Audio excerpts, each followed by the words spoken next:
श्रियकान्ताय कल्याणनिधये निधयेतिनाम् श्रीवेङ्कटनिवासाय श्रीनिवासाय मङ्गलम्।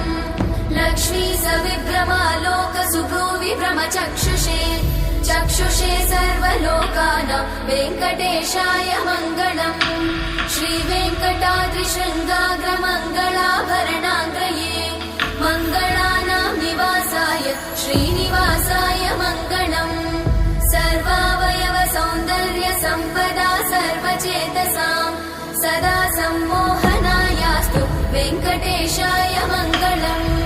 नित्याय निरवध्याय सत्यानन्दचिदात्मने सर्वान्तरात्मने श्रीमद् वेङ्कटेशाय मङ्गलम्।